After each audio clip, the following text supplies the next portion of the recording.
Welcome to Diamond Niners Weekly for Week 12 of the 2025 season. I am Nick, joined as always by Kevin.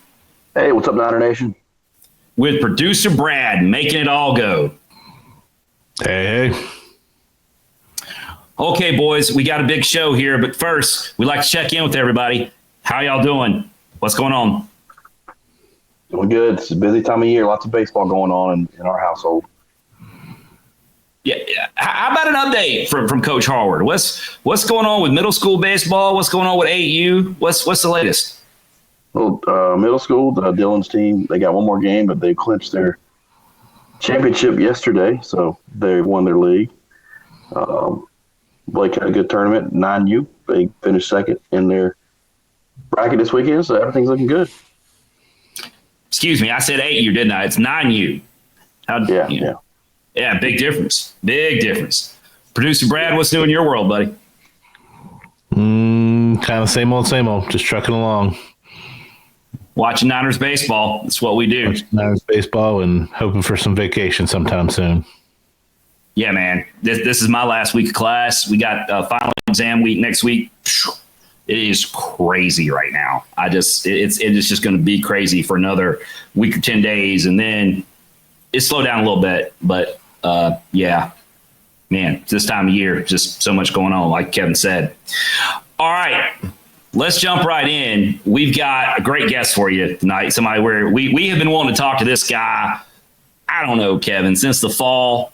We've been tweeting about this guy. We've been talking about this guy, and hey, right now he's on one hell of a heater. So great time to bring in the senior shortstop from Reading, PA, number 11. Let a Niner know, Connor Marinac. What's going on, guys? What's going on, buddy?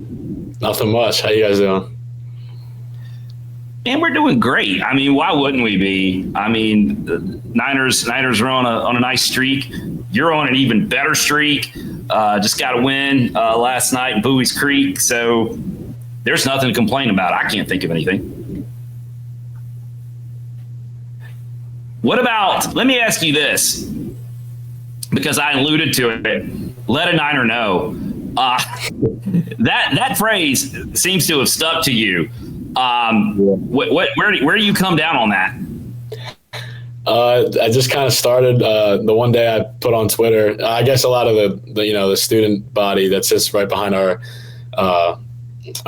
bench, they say that a lot, and it just kind of stuck with me. I guess after one day I posted on Twitter on our Barstool account, tweeted something about a shirt that hit the bookstore, and I replied to it and said, when are we going to get some Let a Niner Know t-shirts? And it just kind of absolutely blew up on Twitter. And I wrote on my undershirt, Let a Niner Know, after that game. And then it started, the hits started coming after I wrote that. So I kept running with it. Hey, it's a thing now. You guys, the guys in the student section, and you kind of made that a thing. So let a Niner know, and you have definitely let some Niners know. You've let some opponents know a few things this season. We'll get into all that, but man, we just appreciate you making time for us tonight, and excited to get to talk to you a little bit.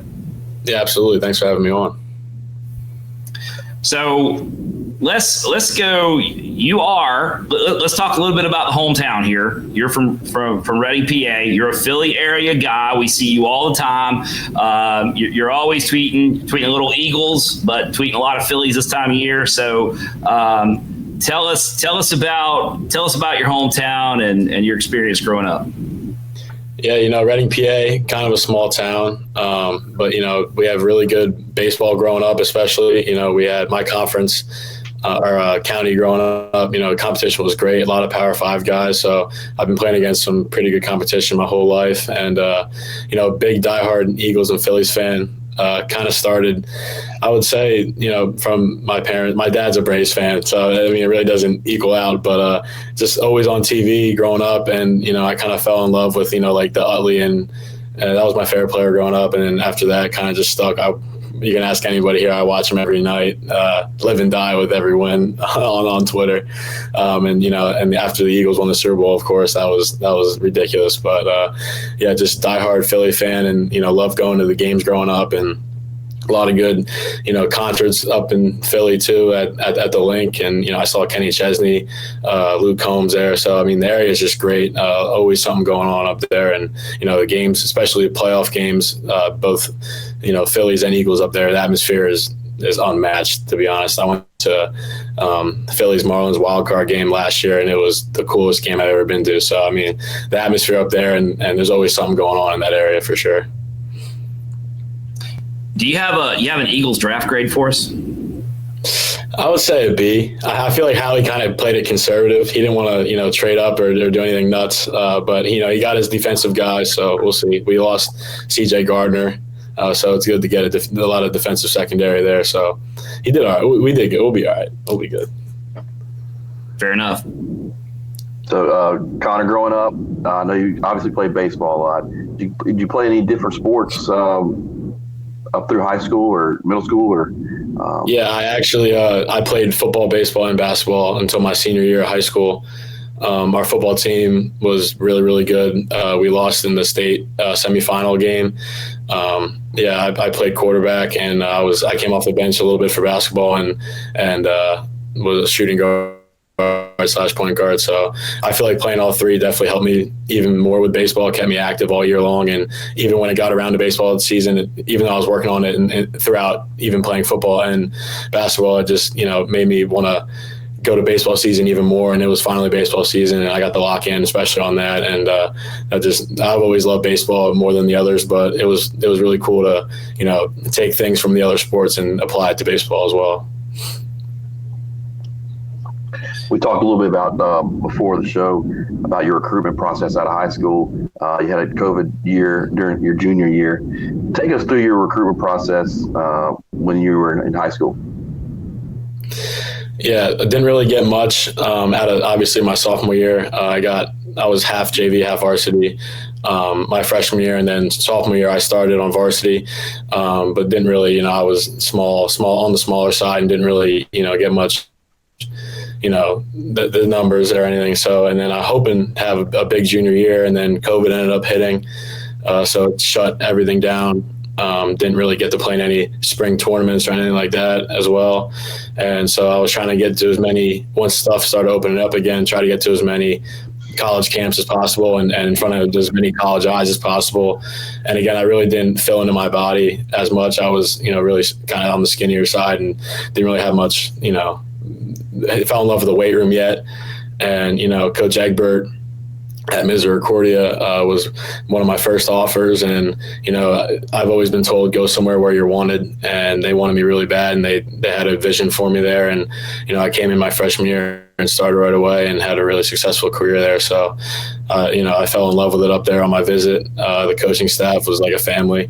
And actually the guy who recruited me out of high school was Coach Napolitano. He's actually the hitting coach at Winthrop now down here. So that was a cool little, I thought we were going to play them in the midweek or something, but we didn't end up doing it. But the recruiting process was kind of rough because obviously, I wanted to go somewhere bigger. I felt, I had the skills to play somewhere bigger, but, just didn't end up working out. And, love Misericordia. I mean, the 3 years I had there were amazing. Some of my best friends I met through that program, and, Coach Egbert to this day still texts me, call me, ask me how I'm doing. No, hard feelings or anything like that. He's a great dude, and I love playing for him as well. So we need to get into that, your experience at Misericordia. But before we leave high school, we want to get a couple things from you here. So you were starting quarterback and backup guard on the basketball team. So with those roles, talk to us about your style of play. Dual threat quarterback. How did you play that position? Basketball, perimeter guy, drive to the basket. Just give us an idea of how you describe your game. Well, we ran the midline veer at my high school for football, and it was pretty easy because my running back was Nick Singleton, who is Penn State's absolute stud of a running back. So all I really had to do was read the DN and pitch it to him, and he'd go 100 yards every time. He's probably going to be a first or second round draft pick next year. But that's one of my good friends back home. So it was definitely good to have him. And we also had, a couple other Power 5 guys that, they were just, our team was really, really good. And it was cool because we all grew up playing together. My dad was actually my little league coach for football. And, seeing him, coach us all the way up through. And then once we got to high school, and we kind of all, came into our own and played together since we were growing up. So it was really cool to have that ride with them. And for basketball, yeah, I'd go in. I'd just, shoot threes. I was a perimeter guy. And, I'd always try to, get on the floor a little bit, get a loose ball and play some good defense. But, yeah, the three-point was definitely my specialty, a little ball facilitator to try to get the big man underneath some love too. Any pickup games on campus with the baseball team, etc.? Not yet. I'm surprised, but a lot of guys always say they're the best basketball player on the team, so we'll probably have to do that before I head out here. Coach O, I don't know if you know Coach O. He had a good game. His nickname was Mid-Range Mike because he always liked the mid-range jumper. That's awesome. I love Coach O. He's a great dude. Well, let's be careful here, Kevin. Coach O said he had a good mid-range game. I mean, we never actually saw that. Not that we would call Coach O a liar. Certainly not. But, I think he kind of gave himself the nickname Mid-Range Mike, didn't he? Well, he said that's what they called him. He said that's what they called him, Mid-Range Mike. Okay. I don't know. I think he kind of came up with that maybe. But still, hey, we take his word for him. We believe Coach O here. So, yeah, I'm good with that. Man, you did. Some of those names you're dropping there, you did. You had some talent around you. That's pretty impressive. And you to be the kind of the straw that stirs the drink there in the middle of all of it. That's pretty cool. Now, you mentioned Misericordia. I hope I'm saying that right. Misericordia. I've been practicing it. I still got it wrong. Misericordia. Yep. Okay. So to say that you did well there would really be an understatement. Just talk about your time there and I know you're not the kind of guy that's going to brag on yourself. I'll just go ahead and throw it out there. But last year you were D3 National Player of the Year, two-way stud doing that. But just talk to us about your time playing there and the success you had and maybe some of your fondest memories from that time. Yeah, for sure. Freshman year, I kind of just got thrown into the fire. I started, the second game of the year. The first game of the year I came in to close at Shenandoah in like 25-degree weather, and it was freezing. And then I started short the second game, had a hit, and then we got to our Florida trip my freshman year, and he just, rode with me that whole week, and I ended up hitting, I think, 2 home runs in my first game, officially starting at shortstop. And, ever since then, I kudos to Coach Egbert for sticking with me, through that whole year.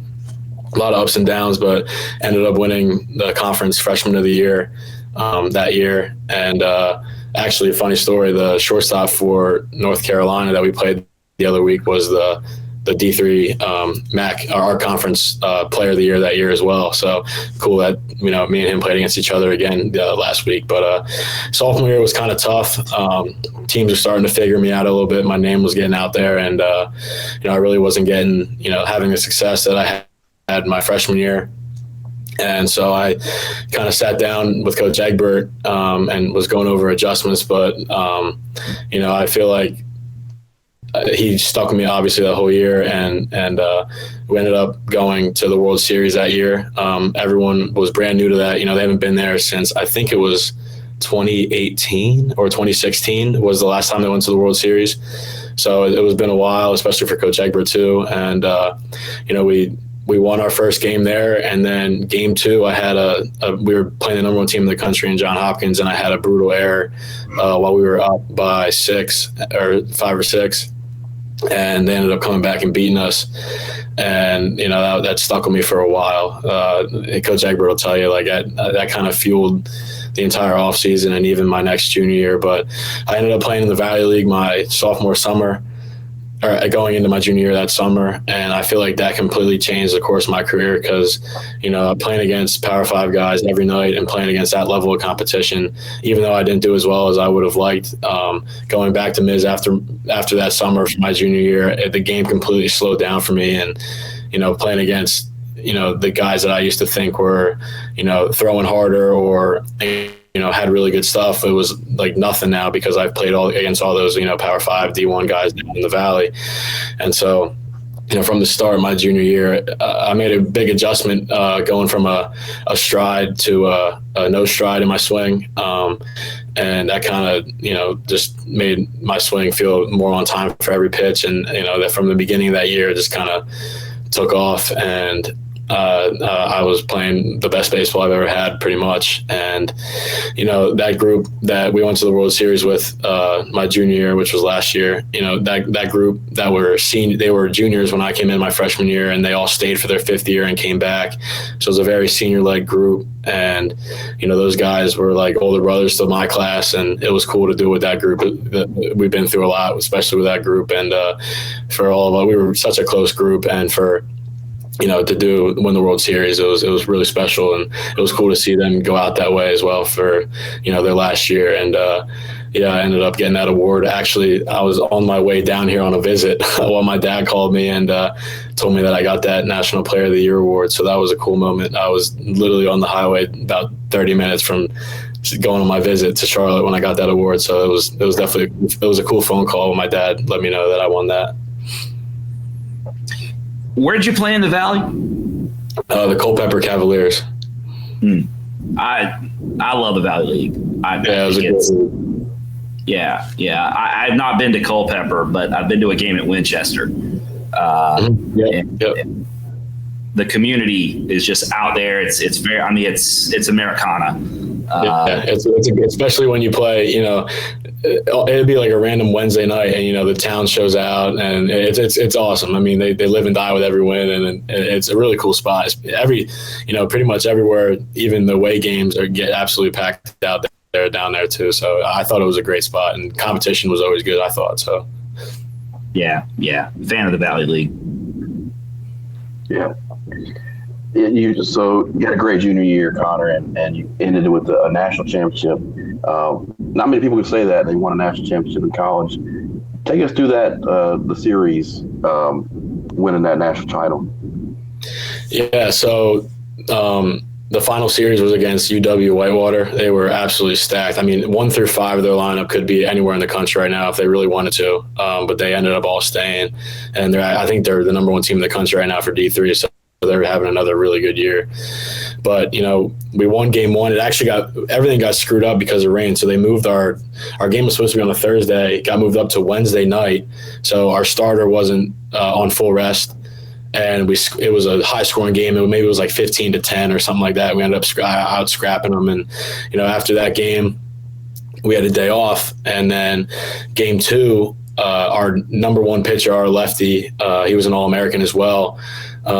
They tattooed him in the first couple innings, and we were like, this is not good, because he was lights out for us all year, and they were just picking up on stuff. And it was actually a doubleheader, so we played 2 in one day. If we would have won that game, it would have been over, and then the game 3 was because we lost. So we ended up losing that game by a landslide. And then I told Coach Egg, I wasn't on full rest either, and I told Coach Egbert, I wanted the ball in that game. And after I played short the game before, and and he pulled me early from that game because we were getting beat, and to get out of the sun because it was really, really hot. And I was just sitting there, on the bench the whole rest of that game, just watching us lose, and it just kind of pissed me off sitting there, not gonna lie, not being able to do anything about it. And I didn't have the best game either at the plate. And I remember I went out by myself as soon as the game ended, and I sat in the left field bullpen and just sat, and knowing that pretty much this is the biggest game I'm ever going to play in, and that I had the ball for it. And I've never been more juiced up to go on the mound with the team that I pretty much grew up with. I grew up as a college athlete with, and it was special taking the ball for sure. And I'm glad we were home, because I came out and I absolutely, first inning, let everything hang out, and I struck out. Their All-American was their 3-hitter. and I struck him out to end the inning, and I went absolutely nuts coming off the mound, and I think that kind of set the tone for the game, and all the boys were fired up after that, and I mean, I kind of blacked out. I really don't know what happened after I struck him out, and because he had two or three bombs the game before, like he was feeling it, he was on one, and I struck him out. I just came off absolutely fired up, and the boys were all fired up, and then we ended up putting a 7 spot up in the first inning after that in the bottom half. And after that, I went out to the mound. I was like, it's over. Like, there's no way they're getting 7 off me now. And then to close it, I think I went 6 or 7 innings. And then to close it, Matt Lansendorfer came in. He was nails for us all year in the pen. He's actually UVA's closer now. He has like a 3 ERA. He's throwing like 93, 94 as a lefty. He's an absolute stud. And he came in and closed it out, and it was special. And then first time I ever seen Coach Egbert show any emotion for anything, he was crying a little bit. So it was a cool moment, hugging him and hugging, my best friends, and it was awesome. It was a great experience. So there's obviously a trend here that you're a part of, and you kind of touched on a little bit. Part of it's COVID, and part of it's the changes that have gone on in college baseball, roster sizes and all that stuff, the continuing evolution of college sports and college baseball in particular. There's a lot of talent at the D3 level. I mean, that's obvious. I mean, yep. Some of the other guys you've mentioned. If you were giving advice to a high school kid coming out today, because roster spots are pretty hard to get, what advice would you give to a kid coming up behind you that's starting to hear from D3 programs, et cetera? What would you say to him? Yeah, I would probably say, if you're not, a high level, like extremely high level, college or athlete coming out of high school and getting really, really highly recruited to go D1. And, I feel like now the path is, kind of what I did. And I would say get on the field as early as possible, because, you could say, I'm training, I'm hitting in the cage every day, but, game reps and game and in-game, experience is, I think, the biggest thing for guys coming out of high school, and repetition in game is the biggest thing. And going to a D3 school or a JUCO, a lot of our guys came from JUCOs as well too. So, just getting on the field right away and, playing every day, that'll benefit you the most, rather than going to, a program, a bigger like Power 5 program, and, sit in the bench and then entering the transfer portal after 1 year. But that was probably the biggest thing that I heard when I was on the phone with a lot of these schools, was they'd rather have an experienced guy coming out of the portal from a lower level school, lower division level school, than, have a guy coming out of a Power 5 with no numbers, and they don't know what they're going to get when they get there. But, that was the biggest thing that I heard out of these coaches, that they wanted an experienced guy that's been around the game. And I think that's the trend that's, going to happen over the next couple of years. You're going to see that both D2 and D3 and JUCOs get a whole lot better, just because of that aspect in the game, especially with the roster sizes going down as well. So you mentioned earlier you found out you were the D3 National Player of the Year when you were on your way to a visit to Charlotte. Yep. Take us through that process of being recruited as a Charlotte 49er and other schools that you were looking at the time, after your stock was obviously very high at that point. Mm-hmm. Yeah, so I mean, I was playing in the Valley this past summer. So Coach Bick came and saw me. Actually, he emailed me first, and then we got in contact with a phone call, and then came and saw me play at JMU, where the Harrisonburg Turks play. And I ended up hitting a home run in the first inning, and off a JMU pitcher. So that was probably a big swing in the recruiting process there. But after the game, Coach Bick pretty much came up to me. How he's always high intense, and he's like, "We got to get you on a visit tomorrow or Tuesday." I'm just like, "Whoa, like what's going on?" And I was playing in the prospect games at Liberty University that same week. And he's like, after that game, if you want to drive 2 more hours down to Charlotte, and we'll get you up in a hotel and, get you on a visit the next day and then we'll send you back home, that would work for us. And I'm like, absolutely. Like, that's because I was no way I was going to commit anywhere without, seeing the campus and meeting the coaches and everything like that. That's big to me, like the family atmosphere and the culture aspect of that as well. So that's exactly what I did. I played in the prospect games and drove another 2 hours down and stayed at the Marriott. And then Coach Siebes took me around. We actually had breakfast, me, Coach Woodard, Coach Sieb, and Coach E. McKibben in the morning. And then Coach Sieb took me around campus. It was absolutely gorgeous. I went in all the buildings and toured the campus. And then I had a one-on-one meeting with Siebes about like the hitting philosophy, and then had a one-on-one meeting with Coach O with the pitching philosophy, and then I had a meeting with Coach Woodard in his office, and I expressed how much I really liked. So I could see myself playing here, and I loved everything that they had to offer. And I went back, and then I ended up going on a visit to JMU that same week, and it didn't feel the same as I did here with the coaching aspect and the family aspect there, and how I loved how close our coaches were with each other, and I could tell they prioritize winning and doing the right thing here, and I didn't really get that vibe when I went there, and I ended up calling Coach Woodard I think a day or two after and told him I was committing here, and I've loved it here. It's been awesome so far. So you mentioned that you found out about your D3 Player of the Year award on the way to Charlotte. When you get here, do you just kind of casually mention that? I didn't. I think Coach Steve saw it on Twitter, but I think he brought it up. But yeah, it was a cool phone call. My dad, he called me and pretty much said, go check out the NCAA baseball's post, and it was me next to Jack Caglione. I was just like, that's kind of wild. So it was pretty cool. Yeah. Yeah. Just by the way, guys, thought y'all should know. just kind of. Yeah.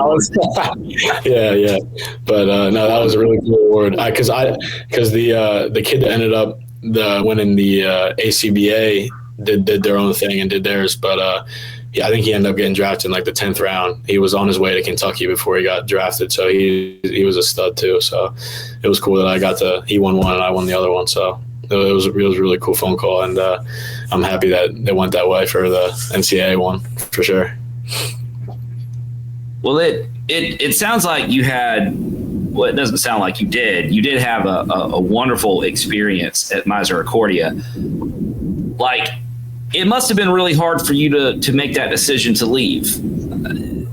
So, you're weighing. Talk to us about, you don't have a destination yet. You're just not even in the portal yet, but you're thinking. Walk us through what you're thinking in that moment. Yeah, so I'll be honest, that was probably the toughest decision I've ever had to make ever. That was home, and I lived with we had a baseball house there. I lived with my best friends to this day. That decision to leave them and leave Coach Egbert, and what we've kind of built there was extremely tough. But at the end of the day, like, he understood that there was nothing left for me there, especially after winning that last award. I mean, what else am I supposed to prove there with, we won the national championship and then winning the National Player of the Year. So I pretty much, got on a phone call, and I was hesitant. I was back and forth, with my dad, and, I played in the Valley with my catcher, Brock Bollinger. He was on my summer team with me as well. And he was like, I was asking him what I should do, and he's like, I don't know. And then it just kind of kept going back and forth, and I was delaying it, trying to make the decision as long as possible because I didn't want to, actually put it set in stone yet. And I had my fall exit meeting with spring exit meeting with Coach Egbert on the phone, probably 2 weeks or 3 weeks into the summer season. And I was just like, look, Coach, like I'm already getting, some interest from schools down here. Even though I wasn't in the portal, they were at my games and were telling my coach that, they were interested. And, it was always been my goal to play at the highest level in college. And this is, what I think I'm going to do. And obviously, it was really tough to say it to the coach and the only school that, really wanted you out of high school and believed in you. And to this day, like I said, he calls me, texts me, we have a great relationship, and anything he would ever need, or I'm sure he'd say the same, like anything I need, he would pick up the phone. And, that program up there, it was tough, not going to lie. I mean, there's the stuff that we had to do in that program, it kind of made me stronger and made me a better person, and, put me in, the baseball player I am today. I mean, all like just the mental stuff as well with, we had, the conditioning test, and, like the late nights on the field with, on the football field when it's a conditioning workout and it's snowing out and it's 30-degree weather, and you look at the guy next to you and you got to beat him on a 40-yard dash, and, it's like a military workout almost. And I feel like that grind, and especially to play at a D3 level and do all that stuff. And, it made me, appreciate, what I had there, and, it made me into the tough-minded baseball player I would say I am today as well. But, that program, nothing but the best for them. I have no bad thing to say about them at all. And, those are, I watch all their games, when I can, and keep in contact. I call my old roommates every other day, and, just great people up there, great relationships. Yeah, you said like one of your goals was to play at the highest level in college baseball. You got about 3 weeks left in this regular season here with Charlotte. Tell us how it's been. Has it lived up to your expectations of playing Division I college baseball? I mean, playing at Ballmarker Stadium on a Friday night wasn't on my my checklist, but yeah, that was the whole experience so far has been unbelievable. I mean, traveling the country and playing against, the schools that I used to watch on TV on a, Friday night in my dorm room at Misericordia, playing against Arkansas and, North Carolina. It's kind of surreal. It really hasn't set in yet, I would say. But no, it's been a crazy experience for me. And, I'm just kind of glad, the first month or so was not going to lie, really rough for me mentally and physically. But, I just, stuck with the process, kept stacking days, and, trusted the process throughout this whole time. And it's been an awesome experience. Like even the fall, with gelling with the guys, and, going to playing a doubleheader and then going to hang out, at the pool or whatever, like with the guys, it's been awesome, and great group of guys here as well. And we gelled so quick together. Even, we had so many guys come in from so many different spots, and gelling that quick with the guys and becoming like really, really close. I think that helped us have the success we're having on the field right now as well. You brought it up. You talked about sort of that first month or so of the season. The signs were there. You weren't getting rewarded. You were hitting balls. You just seemed to be hitting it right to people. If you hit a ground ball, they had a defender there. You hit into the outfield, right at an outfielder, just, unlucky, if you will. So, but you knew it was going to come together, and boy, has it. I think in the last 4 games, you're hitting about 700, almost 700 over the last week or so. I mean, it's something ridiculous like that. I think Kevin said last week. Kevin, what was it, 650 for last week, something like that, and then you raised that last night. Yeah, you got an honor roll for the league last week. Congrats on that. Thank you. And yeah, just looking at the numbers from last series, batted 692 against FAU. That's, one of the top teams in our league, and had a great weekend. Helped us get that series win. Talk about what's going right for you now at the plate. Yeah, I mean, I wear Coach Siebes out with the text and the meetings, and he's great.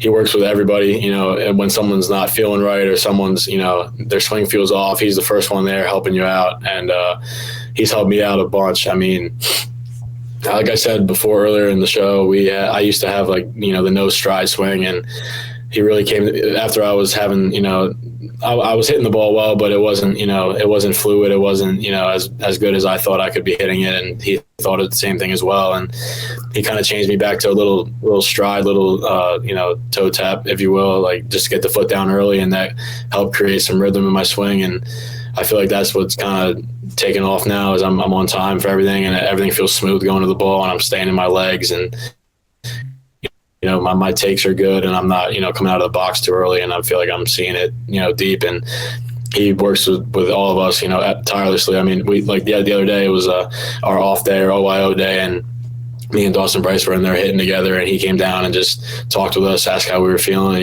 just seeing, how our swing feels if we needed anything. And, he's always around, and he does a great job with us. And I feel like that's, we're leading. Coach Woodard said today we're leading the conference in home runs and hitting and home runs for right now. So, I mean, he said you don't do that by accident. And I think our philosophy right now is really good, and our lineup's starting to, all come together. And when we need a big hit, we've had, knock on wood, we've been doing it. So I feel like that's going to just keep trending upward, especially with the amount of work we put in and day out with Coach Siebes and Coach Big. I want to ask you a specific question or a question about a specific part of your game here. Even when things weren't going well at the plate early in the season, like I said, you were finding ways to hit balls, but right at defenders. The average obviously was not looking good, but the on-base percentage was still working for you. Even now, you're second on the team in walks. You have shown a lot of plate discipline from the get-go. How do you work on that? How have you developed that? We are big fans of plate discipline on this podcast, and OBP is we love OBP. So talk to us about your skill set when it comes to, even when maybe you're not swinging the bat the way you want to, you still find a way to get on base. Yeah, I mean, this goes back to Misericordia. I mean, you can look up, the numbers with them, but I mean, we led the country in hit by pitches and walks throughout my entire career there. I mean, that's all he preaches. And you don't move your feet in the box. If we would move our feet in the box in the fall, he would kick you out of the batter's box, and it would go down as a strikeout looking. So I mean, you learn quick not to move your feet and get hit by the pitch and get on it any way possible. And that's the style they played, and scratch claw and your way to a win every night. And here especially, I keep that with me. That's a second nature to me now. I don't get out of the way of pitches, except for that one last night that came in my head. But that's just kind of the philosophy that I have that's the kind of the philosophy that I have for myself. And I feel like here we do a lot of off-speed and fastball recognition with two different machines at the same time.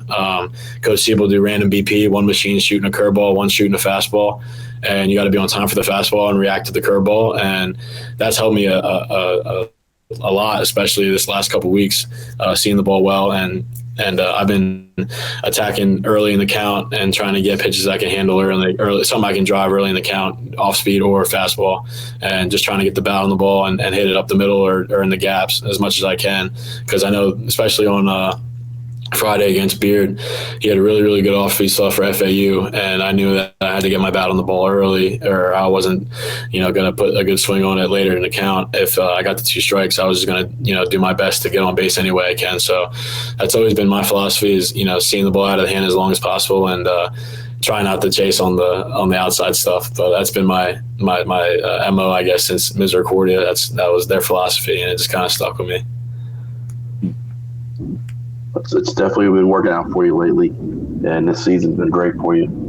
Switching gears to the defensive side of the field, you started every game for us at shortstop, played about every inning at shortstop. Talk a little bit about that, your experience. I mean, you were a two-way guy coming in, and you've locked down that shortstop spot for us this season.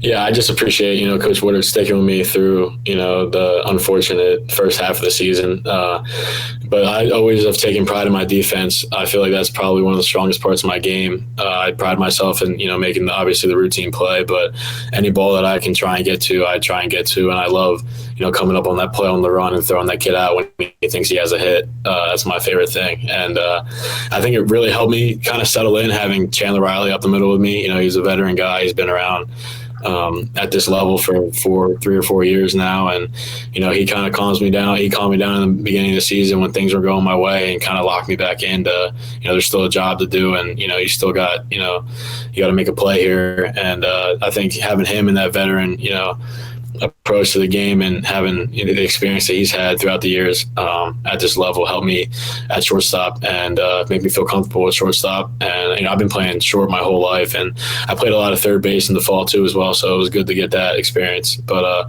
I knew all along that I would have liked to win that shortstop job, and I feel like I worked my butt off over the winter, and I got back in the spring, and I think that's when it really took off, and I started getting more and more reps at short. And then, again, glad that he stuck with me at short after, the rough first half of the season. But, I love playing short every day. I love, taking the field at the Hayes, with the Niners.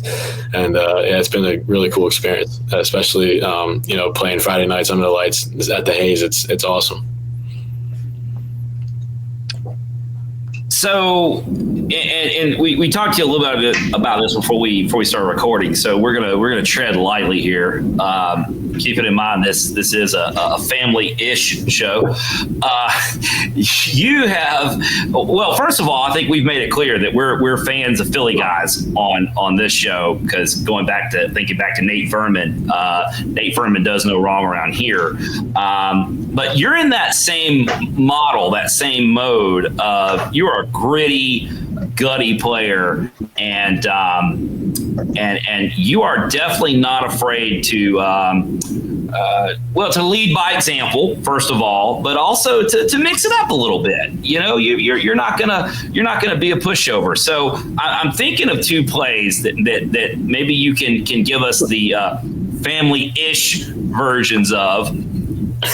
One is the final out against Eastern in Game 2 of that series. That was a line drive. I don't know how fast that ball was moving, but it was right at you, and you wisely and quickly doubled the runner off, and then looked like maybe in the replay last night at Campbell, maybe you had a little something to say to the guy who was pimping the home run. So the floor is yours. Don't get us fired. Yeah.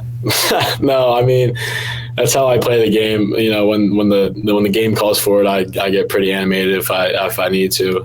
And that was a big spot in the game. And the kid, they put in a pinch runner, and I feel like he's never pinch ran before. After that, I really don't know what he was doing. If I'm being honest, still even going back and watching it, I really don't know what he was doing at that spot. But the line drive went directly over his head, and I was directly behind him and caught it, and he kind of slipped on the way back. And me and Chandler were jawing at him a little bit, letting him know that he made a big mistake there, and ended up winning the series at home. With that, talk about that atmosphere, that was unbelievable. That was one of the coolest games I played in a while. And even Friday night at Uptown, that was awesome too. That atmosphere was unreal, and it was cool that my parents actually got to come down for that and experience that as well. Mm-hmm.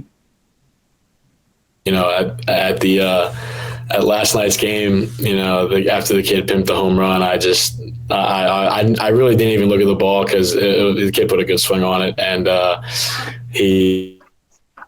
I watched him the whole way around first, and he was taking his good old time getting down the line. And once he got the second, I just told him that he needs to tighten up and and get down the line and stop showing our guy up, because AJ was throwing his balls off for us, and I had his back the whole way. I let him know after I had his back, and our whole team did really. And I feel like that's the biggest thing with this team as well. Like, when someone gets into it, like when that kid slid into Chandler as well, that's another play. The kid from ECU took Chandler out, his ankle that's been bugging him, and me and Carson were immediately right there. And I just feel like it's that family atmosphere again, like I brought up before. It's just when something goes wrong, or when something rubs someone the wrong way, we're all there ready to go. So I feel like I like that about this team a lot.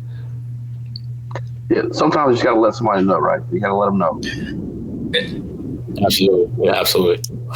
So, Kevin, what I'm hearing Connor say is that he's always ready to let a Niner know, but occasionally he will let a Pirate know, and he will also let a Camel know.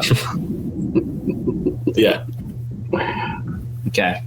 That's fair. I like that. I know we asked you about this before we got on the air as well, but it's worth recording here. You spend so much time with Coach Siebes. You ever seen him that wound up? No, no, never. He's usually even chill guy, and I kind of liked how our dugout backed up AJ as well. I mean, that kid deserved it. I mean, there's no need for all that extra stuff. I mean, he hit a ball that far, you can watch it a little bit. I'll get on board with that one, but the bat flip and looking directly into our dugout, that's unacceptable. And I'm glad we, kind of, let him know, if you will, but just tell him that that don't fly with us. Yeah, they even tweeted video of it, like the pimp job. Like, we might have quote tweeted that. I saw. Oh man, yeah, big game winning. Oh wait, what? No, didn't win. Cut the lead to 6 or 5. Yeah. Oh man. Yeah. That was awesome, man. So I'm sorry, Kevin. Go ahead. No, I was just going to say we haven't even gotten into the games yet from the week, but the Niners took a series at FAU and then a big win last night, 6-5 over Campbell. I wanted to officially touch on those real quick before we got out of here. We had great pitching. Hold on, Kevin. Hold on. I think we lost him. Uh-oh. I think it just recalibrated. Yeah, he's been lagging. Is he back? There we go.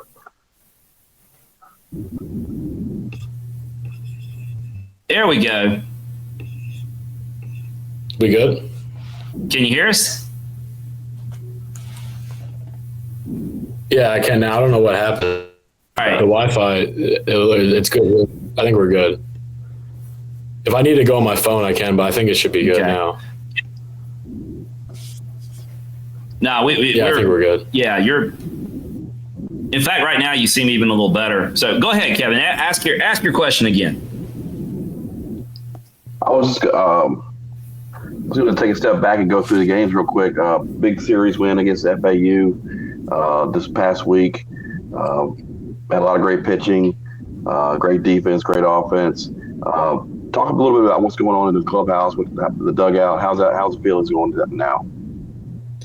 Yeah, I mean, everyone's on board, and I feel like the biggest series that kind of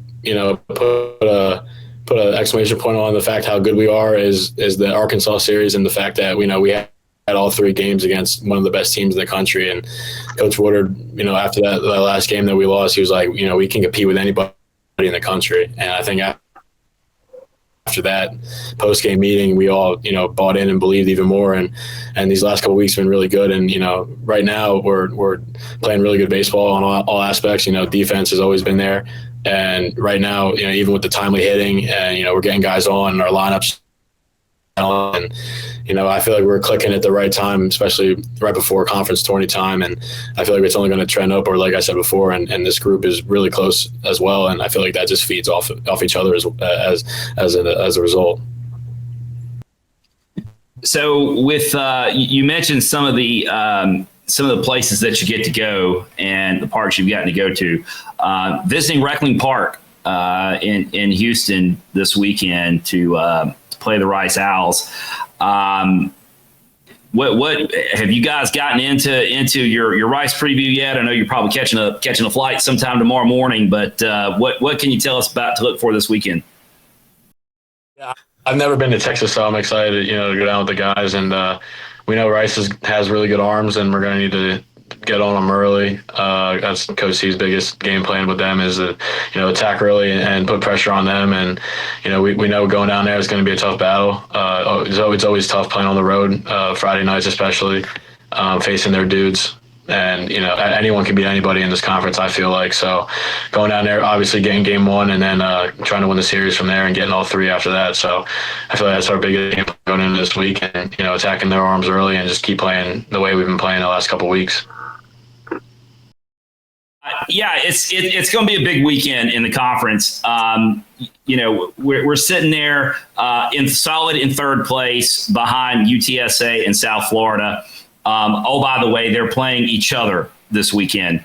For those of you who scoreboard watch like we do, so we're in third place by ourselves, playing Rice this weekend. The 1 seed, the 2 seed are playing each other, and that game's down in Tampa at South Florida. So it's going to be an interesting weekend to watch the scoreboard in the AAC because really we're just down to this weekend and 2 more in the regular season play before we get ready for Clearwater. So, okay, Connor, we're gonna wrap this thing up, man. You've given us a bunch of your time tonight, and Niner Nation's gonna love hearing about you letting a Niner know. You've done a great job here. We appreciate you spending some time with us. It was everything that we knew it would be. Well worth the wait, man. You are absolutely raking right now. Just keep doing what you're doing, bud. Proud of you. Thank you. I appreciate you guys. All right, folks, we are well out of time for tonight. Hopefully you've enjoyed hearing from Connor. We've loved talking to him. Can't wait to see the Niners get back on the field this weekend down in Houston. So check this out. You can find this out on YouTube and Spotify. Like, share, and subscribe. As always, you find Diamond Niner Report all over social media, Twitter, Facebook, Instagram, never TikTok. Appreciate everybody tuning in tonight. So for Kevin, for producer Brad, and thanking Connor Marinack for joining us, we will see you at the Hayes.